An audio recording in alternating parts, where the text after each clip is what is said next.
guys, and welcome back to a brand new episode and a brand new season of Rebuilding Wimbledon. I'm fully very much looking forward to this, and if you are too, drop the like button, drop a like on the like button, I don't know, one of those things on the video. That'd be fantastic. If we could get 500, that'd be even more special coming up to Christmas. And yeah, so basically we had a huge transfer budget this summer, probably one of the biggest I've ever worked with on FM, and it was brilliant to see. I really loved that. And so my first thought was just, you know, let's go shopping, let's see what we can pick up. So without any further ado, there's a couple of things I want to talk about as well.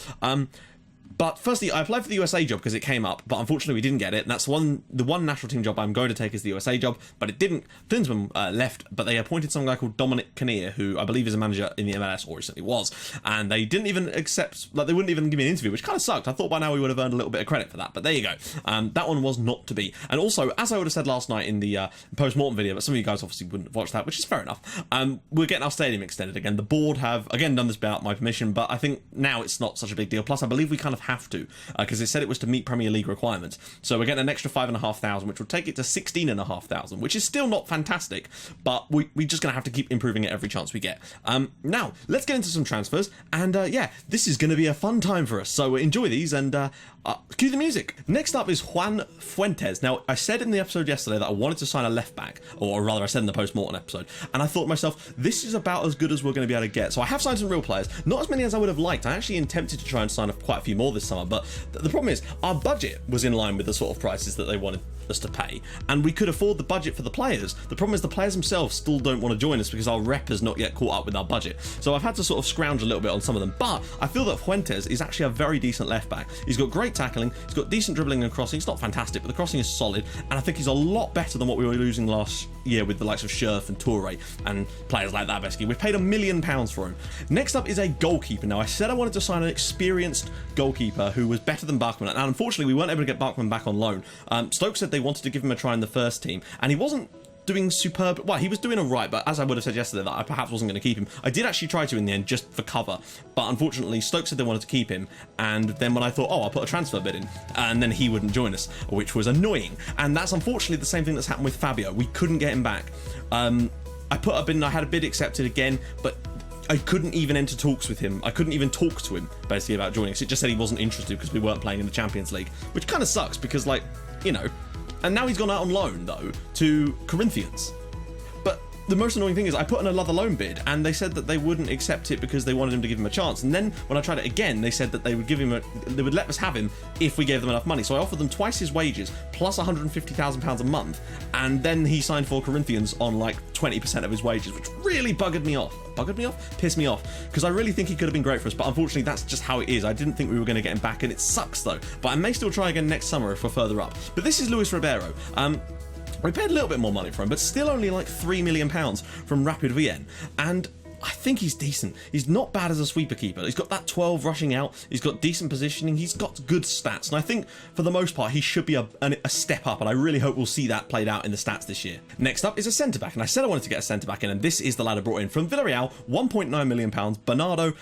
Decent heading again, decent tackling. I always look for decent tackling, decent heading, decent marking, basically. Those are my three key things for centre-backs. Obviously, you want more, of course, but he's got decent passing, a bit like Planic does, so hopefully his pass completion will be solid for us this year.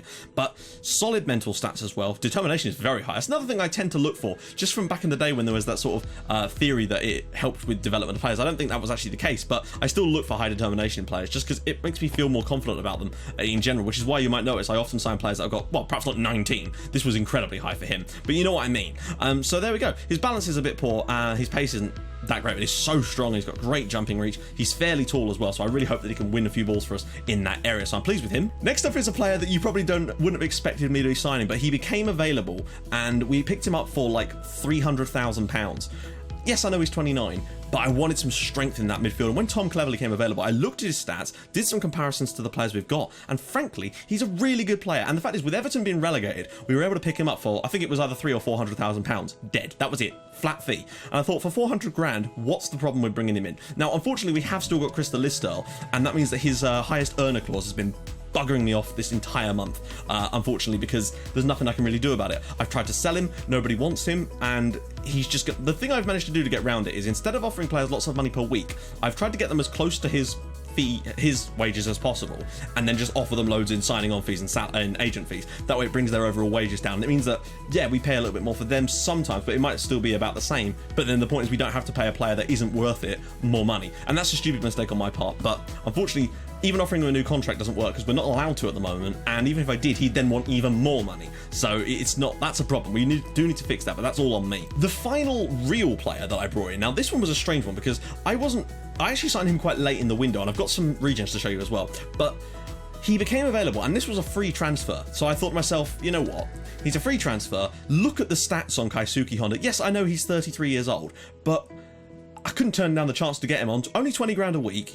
Didn't affect our highest earner clauses or anything at this point. You know, he'd played for Watford for a little bit and was relegated with them. They released him, and I thought to myself, you know what, let's pick him up. He's got great stats across the board, basically, and decent free kick taking. So I wonder if we could get a little bit more out of him in that sense, maybe score a few free kicks this year. And he can play all across the team, and that's what I'm really excited about, having Honda in the team. So there we go. I brought in Honda as well. Next up is Adam Kirk, and I really want him to become the captain one day, just so I can call him Captain Kirk, but he's only got 9 leadership, so it seems a little bit unlikely that that's going to be the case. But when I was looking at the lineup up front, I thought to myself, we've only got Marley and Murphy. Now without Fabio, we needed to strengthen in the striking options for this team. So I went out and I found this guy, Adam Kirk. I say I went out. My scouts had shown him a little while ago, but I just didn't think we'd have any hope of getting him because he plays for Southampton, or he played for Southampton. But apparently he used to play for the McDons as well before that. So I didn't know that when I actually signed him. Or did he? Yes, he did. Wow, he's moved on a lot of teams, although it could have been loan spells. So, yeah. Now, we're actually only paying 7 million up front for him, which is reasonable. However, the fee could potentially rise as high as 27 million. That's with money in clauses, so like another 15 million over 4 years, and means that it didn't affect our transfer budget too much this year, but I feel like there's a lot of potential for him. Now originally it was 2.5 stars, but I think that's just fallen down slightly, or is it 3 stars, because of some of the other players I brought in afterwards. But I still feel like there's a decent number of potential for him as well, and he's worth 14 million pounds now that he's joined us, and I think he's a solid player for us, frankly. And I think that over the course of the year, him and Murphy are going to be hugely important in that advanced forward role. It's going to be tough, but I feel like we needed someone in that position, and this is why I went out and got an English player as well. Next up is Brian Gomez. He's French, and we signed him in from Anderlecht, which I feel like is a reasonable decision. Now the great thing about him is he can play at left back. He's got, you know, decent stats for that, perhaps not going forward, but still not too bad crossing, and he can play in the centre as well, and potentially on the right. He's an ultimate utility defender. He's still only 19 years old. We had to pay 16 million in one lump sum because the moment I tried to negotiate with Anderlecht, they gave me a non-negotiable option basically of 16 million flat fee, no chance to negotiate. And I thought to myself, you know what, this guy's got pretty solid mentals and physicals, and he can play all across the back line. I'd be silly to turn this offer down. So I went in, thought to myself, you know what, let's just get him. 16 million in. Yeah, okay, we might lose a bit of money on him. He's on a fair amount of money, but I just feel like over the course of this year, he'll get a lot of game time just playing in all the different positions, basically. So that's why I brought it. The final signing of the transfer window is Nelson Duarte. Now, we brought him in from Boa Vista, and again, we've paid a lot of money for him. But I feel like when this opportunity came up, I couldn't really... I don't know. Look, media description was a wonder kid, and that to me said a lot. And yes, he can play in the middle, and he can play in that role too, which is perfect because Fabio's again not there to play there this year. And the thing I really like about him is that he's creative, he's got great passing, his technique is incredibly good, his tackling isn't awful, so he could, you know, do a job in that area as well. Great first touch, he's got reasonably good long shots, he can try killer balls often, but he's got decent passing to maybe do that. Great vision as well, work rate is very high, high determination again, but look at some of these mental stats for someone at the age of 18. But also, moreover than that, he's got 16 pace as well, and that to me is an incredibly important thing. 17 acceleration as well. This guy feels like a really quality player. Now, we've paid 20 million in total for him. It's not going to be that all that's the total fee, it's 20 million over 4 years in the end. I think we've paid something like 8 up front. But again, I just feel like he's important. And that, look at that, he's got the Roberto Baggio sort of rat tail thing, but it appears to be growing out the side of his cheek. So, hey, what can we do about that? So there we go, guys. Right, guys, we're on the tactical selection screen now. I'm looking at potentially who we're going to go with for this first game. It's away at Stoke, which is going to be tough, as you can imagine. Now, annoyingly, because of the amount of players we brought in, the tactics have kind of taken a hit in terms of their competency. The one thing that really has frustrated me, though, is that I've been training tactics and tactical training on a reasonably high intensity for the entire summer, and it has done sweet FA. Like, nothing has happened in terms of that. And that's quite annoying because I feel like it should be doing something in there. But I'm feeling like we're going to go with this tactic. It's away from home against Stoke, so I feel like we could give it a crack if we just try and play a little bit more conservatively. Yeah, I appreciate that.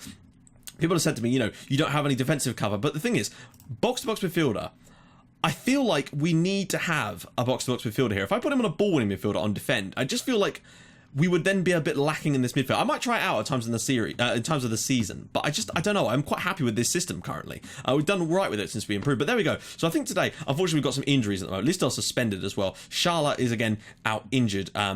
Not for that long, I don't think. 2 to 3 weeks. So Kovarik will have to play there for now. But I feel like Kovarik might not be so bad this year. In terms of, I mean, obviously, in terms of his stars he is. And I did look for a left winger at points, but he just wasn't really available. Actually, I'm tempted to put Honda in on that left side. Oh, actually, no, that's terrible. He can play there, but I'm just not sure about it. We've got Aga, of course, on this right-hand side as well. In fact, I'm going to put him in instead of Honda, because that way I can bring Honda in as a sub later on. So, yeah, I'm going to put Aga in instead of Kosuke Honda, though, just to start things off for us, basically. So, hopefully, we'll have a good game away at Stoke. I feel like the squad is strong enough, particularly from a defensive standpoint, and that, for me, is massive. I just feel like we kind of need to... I don't know. I just kind of feel like... Hang on, have we got the right settings here? We do, right, okay. So I just kind of feel like we needed to strengthen at the back, particularly, get some really strong players, and they're playing a 4-4-2, which is worrying for me. Destro and Diouf, they caused us some problems when we played this fixture last year, that's what I would say. So we want to be careful what we do here. Now, apologies if this episode drags on a little bit, but unfortunately, because it's the first day of the season, that was always likely to happen. So... let's go here. Let's just go. I want to see... I'm particularly interested in what Duarte has to offer. Kirk... I don't know. I feel like Kirk might get more of a chance. Maybe I should have started Marley, but I don't know. Marley, I think, was he struggling for match fitness? I can't really remember.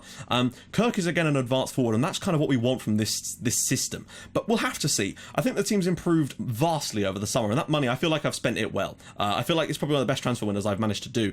We've kept this game incredibly tight. We get a lot of possession, so far anyway. Right.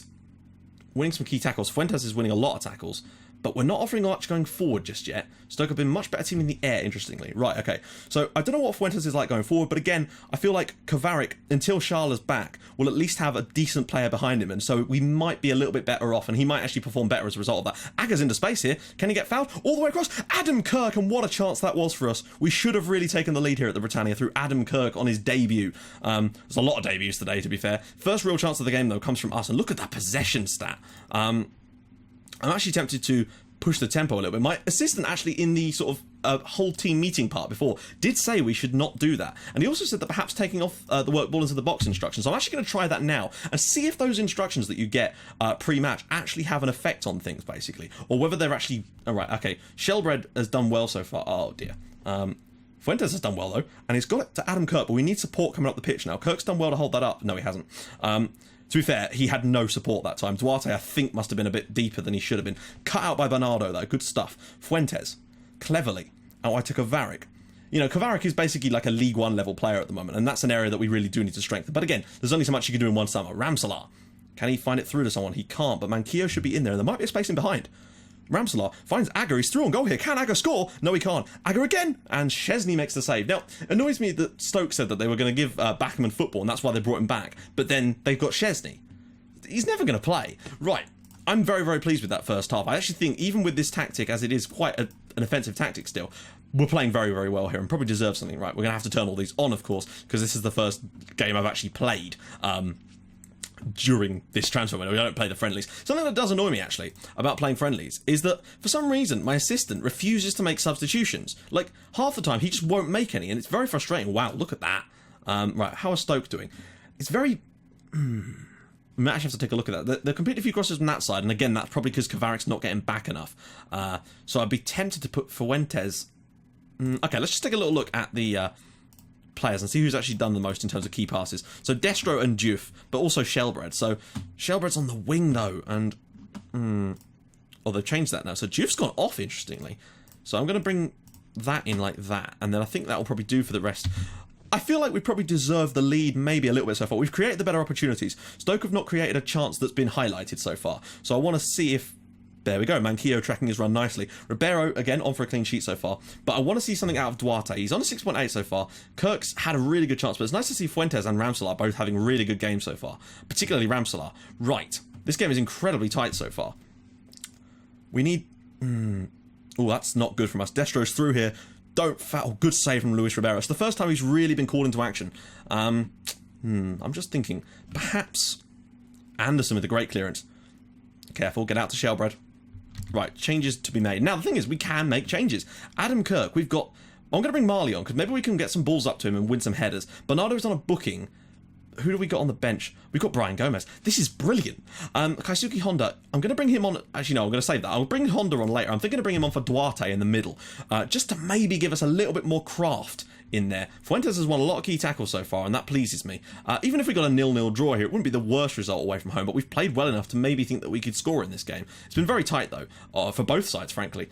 Stoke, that looks like, wow, they've completed a lot of crosses from corners. How are we doing? We're still doing really well in this game. That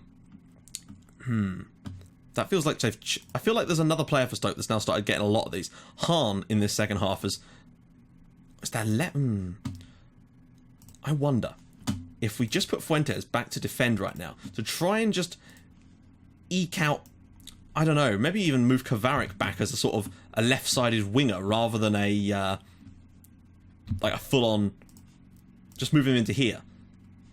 That way he's a little bit more withdrawn and we don't have to worry so much about his, you know. Actually, let me just take a little look at Stoke's heat map. It's very weird. They're across there, but they're not really probing much in this areas. Maybe we could... Oh, that's the wrong button. Maybe we could close them down a little bit more. What are we on so far? We're on sometimes. Maybe we'll go down to more then. I don't know. I'm trying to think of a way to get around this last few minutes of the game without sort of overdoing it and getting caught out later. And that's what I don't want here. Right, we're going to get Honda on now for Duarte. Yeah. I'm thinking... He's actually played quite well. Maybe we should get him on for Aga instead. Get him out wide. Maybe get a few crosses in from Kaisuke Honda. It's great to have this experience off the bench, and I feel like that's what's going to see us through this season, is our ability to bring off players from the bench and have that little extra. I feel like... Oh, hello. Is there a last-ditch opportunity here? Duarte. Out wide for Manquillo. Go on, get a ball in. Whips it in. Marley cleared away. Cleverly. Tom cleverly into space. Blocked. Uh-oh. Don't get the break. And cut out by Fuentes. Brilliant stuff. Cleverly does well. Duarte. Swip. Oh, he could have pulled that across. Rossiter. Damn it. Oh, don't. I know where this ball's going. Rossiter. That surely must be offside from Destro. Oh, he's missed it. That was a big chance for Stoke there. Possibly should have done better. One of my defenders dropped in a little too deep there. But looks like we're going to get a 0-0 draw away from home on the opening day. Not the worst result. We got a draw here last year, I suppose. But I just feel like we look a lot stronger in these matches. And I think that at home this year, particularly, we should be able to pull off plenty of good results to hopefully boost that goal difference. But one thing I will also point out is we've just got a clean sheet away from home on the opening day. Yes, we haven't scored today, but we've threatened at times, as have Stoke, of course. But I think for the most part, things are looking better for us. That was really poor from number 24 there. Shouldn't really be making Tom cleverly mop up after him there, to be honest. But hey, a clean sheet on the first day is something that we need to work on. Duarte, it's a good play, actually. Can he slip it through for someone, maybe? No, it goes back for Ramselaar. And there we go. 0-0. I think it's the first livecom 0-0 we've actually had in this entire save. I still think that's a good result. Bear in mind, guys, we are still expected. We were 2,000 to 1. We are predicted to finish bottom again this year, despite all of this. And I don't think that's fair, really, because I feel like we've got a decent side now. But also, the board expects us to fight bravely against relegation again. So we've pretty much got a free hit this year, and I feel like the board will be happy no matter what we do as long as we stay up. So my plan this year is going to be, again, solid, bring ourselves through. Sam Farmer's gone out on loan to Hull, in case you're wondering where he's going, because I just didn't feel that he'd play that much this year for us, and I wanted to get him some game time. He's guaranteed football at Hull, and I feel it'll be good for his development. Next year, though, he'll be huge for us, I'm hoping anyway. So, in the next episode, guys, we're probably going to do... Oh, hello, big dollop. It's a tough start again, guys. You know, it's Swansea and Leicester are the games we need to take points from. But I'm thinking, let's just do the home game against Manchester City. See if we can beat them again. That'd be amazing. So, guys, if you've enjoyed this video, apologies for the length a little bit. And then please do smash that like button. That'd be glorious. And, yeah, if we could get it to 500, that'd be fantastic. You know, hopefully I've done a decent job over the summer with the signings. I feel like I've done a reasonably good job with what we've got. So, yeah, I'm pretty happy with that. And, obviously, we're going to try to look now for the regen players. I did have a look at a few, but they often joined other clubs. There was a guy from Ulm that I was really interested in, but unfortunately he joined another club. And a guy from Wolves that wouldn't join us, even though I don't know, it was weird. I might go back for him though. But anyway, guys, I will join you in the next episode for our home game against Manchester City. That is going to be one hell of a tough match. I'll see you guys soon. Thank you so much for watching. Bye-bye.